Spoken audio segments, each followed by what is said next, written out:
تو مائیں پہلے اپنے آپ کو نیک بنائیں، صالح بنائیں، ایمان اپنا مضبوط کریں، عقید توحید کو مضبوط کریں اور اپنے بچوں کی تربیت کریں، اپنے بچوں کو بتائیں کہ ایمان کیا ہے، ارکان ایمان کیا ہے، توحید کیا ہے، اللہ اور اس کے رسول کی تعلیمات کیا ہے، حلال کیا ہے، حرام کیا ہے، گناہ کسے کہتے ہیں، یہ ساری چیزیں بتائیں۔ اپنے بچوں کو صحابیہ کے واقعات بتائیں۔ ام سلیم رضی اللہ تعالی عنہ، ابو طلحہ سے نکاح ہوا، اس وقت مہر بہت زیادہ مقرر کیا جاتا تھا، لیکن ام سلیم رضی اللہ تعالی عنہ نے ابو طلحہ سے نکاح کیا، مہر کیا مقرر کیا، مہر طے کیا ہوا کہ آپ اسلام لے آئیں، یہی ہمارا مہر ہو جائے گا، مہر ہو جائے گا۔ یہ واقعات بتائیں اپنے بچیوں کو، اپنے بچوں کو بتائیں، ایمان کیا ہے بتائیں۔ آج کا یہ فتنوں کا دور ہے جہاں ہماری لڑکیاں ارتداد کا شکار ہو رہی ہے، اسلام سے دور ہو کر کے، دائرے اسلام سے نکل کر کے، آج غیروں کے ساتھ بھاگ کر کے شادی کے نام پر پھیرے لے رہی ہے۔ ایسے فتنوں کے دور میں ماؤں کی یہ ذمہ داری بنتی ہے کہ اپنے بچیوں کو بتائیں کہ بیٹا حالات کیسے بھی آئیں، محال کیسا بھی ہو، پریشانی کیسے بھی آئے، ایمان کا سودا نہیں ہونا چاہیے، توحید ہاتھ سے نہیں جانا چاہیے، شرک نہیں کرنا چاہیے، چاہے اس معاملے میں تمہیں جلا دیا جائے، چاہے اس معاملے میں تمہیں قتل کر دیا جائے، یہ دونوں صورتیں تو منظور کر لینا، لیکن کسی صورت میں عقیدہ توحید کو ہاتھ سے جانے نہیں دینا۔ آج ہماری لڑکیاں گھروں سے بھاگ کر کے غیروں کے ساتھ شادی کے نام پر جو پھیرے لے رہی ہے، ارتداد کا جو شکار ہو رہی ہے اور ماں باپ کے لیے جو شرمندگی بن رہی ہے، یہ اس کی وجہ یہ ہے کہ بچپنے میں ہم نے اپنے بچوں کی ویسی تربیت نہیں کی جیسے اسلام نے بتایا ہے۔ اگر بچپنے میں ہم نے اپنی بچیوں کو بتایا ہوتا ایمان کیا ہے، ایمانی غیرت کیا ہے، شرم و حیا کیا ہے، توحید کیا ہے، شرک کیا ہے، یہ اگر بتایا ہوتا تو آج یہ دن دیکھنے نہیں پڑتے، آج یہ دن دیکھنے نہیں پڑتے۔ آج لڑکیاں ارتداد کا شکار ہو رہی ہے، معاف کیجئے مجھے، کہیں نہ کہیں اس کے ذمہ دار خود ان کے والد ہیں، ان کے والدین ہیں، خود مائیں ہیں جو اپنے بچیوں کی صحیح تربیت نہ کرنے کی وجہ سے آج انہیں شرمندگی دیکھنی پڑ رہی ہے۔ اپنے بچیوں کو بچپن سے سکھائیے توحید کسے کہتے ہیں، شرک کے نقصانات کیا ہے، کیسے بھی مسئلہ آ جائے، کتنا بھی بڑا مسئلہ آ جائے، توحید ہاتھ سے جانے نہیں دینا چاہیے۔ اگر بچپنے سے ہم نے یہ گھٹی پلائی ہوتی تو آج یہ لڑکیاں ارتداد کا شکار نہیں ہوتی۔ تو یہ پہلی ذمہ داری ہے ماؤں کی کہ اپنے آپ کو نیک بنائیں، اپنے ایمان کو مضبوط کریں اور اپنے بچوں کو اور بچیوں کو بچپنے ہی سے ایمان اور عقیدے اور توحید کی باتیں سمجھائیں، توحید ان کے گھٹی بھی پلائے۔ دوسری چیز تربیت کے تعلق سے یہ ہے کہ ماں خود نمازی بن جائے، سب سے پہلے ماں خود نمازی بن جائے، اپنے بچوں کو عبادت کا شوق پیدا کریں۔ کیسے؟ جیسے ہی اذان ہو جائے سارے کام کاج چھوڑ دیں، ہم سارے کام کاج چھوڑ دیں، ہم مائیں، اور بچوں سے کہے کہ بیٹا وضو کا پانی لے آؤ، بیٹا چلو جائے نماز میں جاؤ۔ آپ کو دیکھ کر کے آپ کی اولاد سیکھتی ہے، آپ بچپنے سے خود نماز کے پابند بنیں گے، اذان ہوتی سارے کام کاج چھوڑ دیں گے اور پہلے نماز کی طرف آ جائیں گے، تو آپ کے بچے یہ دیکھ کر کے جب دوبارہ اذان ہوگی تو آپ کے بچے آپ سے خود کہیں گے کہ پپا اذان ہو رہی ہے، مما اذان ہو رہی ہے۔ لیکن آج معاف کیجئے، آج ٹی وی کا ریموٹ چھوٹتا نہیں ہمارے ہاتھوں سے، موبائل چھوٹتا نہیں ہے، اذانیں ہو جاتی ہے، موبائل میں ہم مصروف ہیں، ہم خود بے نمازی ہیں، تو اولاد کو ہم نمازی کہاں سے بنائیں گے؟ اور یاد رکھیے جب اولاد کو نمازی ہم نہیں بنائیں گے تو یہ اولاد کبھی ان سے امید مت رکھنا کہ یہ آپ کے مرنے کے بعد آپ کے لیے رحم اور مغفرت کی دعا کریں گے۔ آپ نے انہیں مسجد سے جوڑا ہی نہیں ہے، آپ نے انہیں نماز کی تعلیم دی ہی نہیں، تو نماز کے بعد یہ ہاتھ اٹھا کر آپ کے حق میں دعا کیا کریں گے؟ اگر چاہتے ہیں کہ یہ اولاد آپ کے لیے مرنے کے بعد بھی مغفرت کی دعا کرتے رہیں، صدقہ جاریہ بنے، تو آپ پہلے نمازی بنیں اور اپنی اولاد کے اندر عبادت کا شوق پیدا کریں۔ اللہ کے نبی صلی اللہ علیہ وسلم کی حدیث بھی ہے جب اولاد 7 سال کی ہو جائے تو نماز کا حکم دو۔ باپ کا بھی یہ کام ہے کہ جب آئے مسجد کو اپنے بچے کو ساتھ میں نماز کے لیے مسجد لائے، لیکن باپ ہی بے نمازی ہے تو بچے کو نماز بنانے والا کون ہے؟ یہ حال ہے ہمارا آج۔ یہ ماں باپ کی ذمہ داری ہے، ماں باپ کی ذمہ داری ہے یہ۔ تیسری چیز، اپنے اولاد کے سامنے ہم یہ بتائیں کہ بیٹا تمہارا رول ماڈل کون ہے، تمہارے لیے آئیڈیل کون ہے۔ آج ہم نے ایسوں کو آئیڈیل بنا لیا ہے جو فلموں میں کام کرنے والے، جو انسٹاگرام پر ریل بنانے والے، فیس بک پر اپنے رنگے ناچ کر کے ویڈیو بنانے والے، ایسے لوگوں کو ہماری اولادوں نے آج آئیڈیل بنا لیا ہے. ہم انہیں بچپنے میں ابو بکر صدیق کی، عمر فاروق کی، خلفائے اربعہ کی سیرت پڑھائیں. آپ اسلاف کی تاریخ کو پڑھیں گے تو آپ کو پتا چلے گا ہمارے سلف صالحین کا حال یہ تھا کہ اپنے بچوں کو بچپنے ہی میں ابو بکر صدیق، عمر فاروق اور صحابہ کرام کی سیرت کو منہ زبانی یاد کرا دیا کرتے تھے. تو ہم بتائیں کہ تمہارے رول ماڈل کون ہے؟ ابو بکر صدیق، عثمان، عمر فاروق. بچیوں کو بتائیں کہ تمہارے رول ماڈل کون ہے؟ خدیجہ، عائشہ رضی اللہ تعالی عنہ، فاطمہ، ام کلثوم. صحابیات کی تاریخ ان کے سامنے پڑھائیں تاکہ ان کے اندر وہ جذبہ پیدا ہو کہ ہم بھی ایسے بنیں. ہم موبائل دے کر ہاتھ میں چھوڑ دیتے ہیں اور بچے نہ جانے کیا کیا چیزیں دیکھتے ہیں اور وہی ایکٹنگ کرتے ہیں تو ہم بڑے خوش ہو جاتے ہیں. آج ہم بچوں سے کہتے ہیں بیٹا وہ گانا سناؤ. یہی تربیت ہم کر رہے ہیں آج. تو اگر بچوں کی تربیت کے اندر یہ بھی چیز ہے کہ ہم بچوں کو بچپنے ہی میں بتائیں کہ بیٹا تمہارے لیے رول ماڈل یہ فلموں میں کام کرنے والے نہیں ہیں، تمہارے لیے رول ماڈل صحابیات اور صحابہ کرام ہے. رسول اللہ صلی اللہ علیہ وسلم کی ذات تمہارے لیے بہترین رول ماڈل ہے. یہ ہم بچپنے ہی سے بتائیں، ان کے واقعات سنائیں، ان کے بہادری کے ان کے واقعات سنائیں تاکہ ہمارے بچوں میں وہ جذبہ پیدا. تربیت کے سلسلے میں اور چیز، آخری چیز، ویسے تو بہت ساری باتیں ہیں، آخری بات یہ بہت ضروری ہے، معاشرے میں یہ چیزیں بہت عام ہیں اس لیے بتا رہا ہوں. کیا ہے وہ ضروری چیز؟ یہ ہے کہ ہمیشہ ماں، اس لیے کہ بچوں کے ساتھ زیادہ وقت کس کا گزر رہا ہے؟ ماں کا گزر رہا ہے. باپ چلا جاتا ہے دن بھر، تو ماں کی یہ ذمہ داری ہے کہ اپنے بچوں کے سامنے اپنے باپ کی عظمت کو بیان کریں، اپنے باپ کے مقام اور مرتبے کو بیان کریں، باپ کے تعلق سے بیان کریں کہ بیٹا باپ کا مقام کیا ہے، اللہ نے باپ کو کیا درجہ دیا ہے، اسلام نے باپ کو کیا مقام دیا ہے، یہ باپ تمہارے لیے کتنی محنت اور مزدوری کرتا ہے، کتنی محنت سے اپنی پسینے کی گڑھئی کمائی تمہارے پڑھائی پر، تمہارے اوپر خرچ کرتا ہے. باپ کی عزت کرنا چاہیے. آج ہوتا کیا ہے، اللہ معاف کرے، ہر گھر کی بات نہیں ہے، اکثر گھروں میں یہ چیزیں ہوتی ہے، اسی سے گھر توڑتے ہیں. آج ماں اپنے باپ کی، شوہر کی غیر موجودگی میں بچوں کے سامنے باپ کی برائی کرتی ہے کہ تمہارا باپ تو ایسا ہے، تمہارا باپ تو ایسا ہے، ایک پیسہ دیتا نہیں، یہ کرتا نہیں، وہ کرتا نہیں.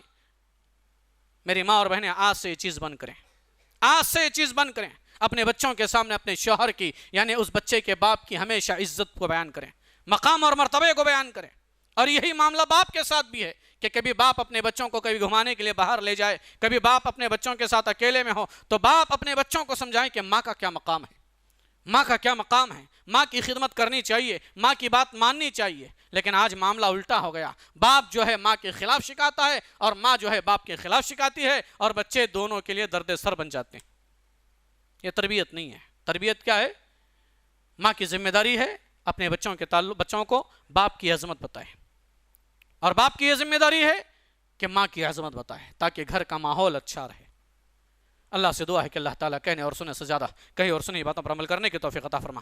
الہ العالمین، اولاد کی نعمت جو تو نے عطا کی ہے، اے اللہ اس اولاد کی نعمت میں ہمیں کامیاب ہوتے ہوئے ان کی صحیح تربیت کرنے کی توفیق عطا فرما. اس اولاد کو ہمارے لیے بڑھاپے کا سہارا بنا، آنکھوں کی ٹھنڈک کا ذریعہ بنا. اے الہ العالمین اس اولاد کو ہمارے لیے صدقہ جاریہ بنا. اے الہ العالمین جو بے اولاد ہیں انہیں اولاد کی نعمت عطا فرما.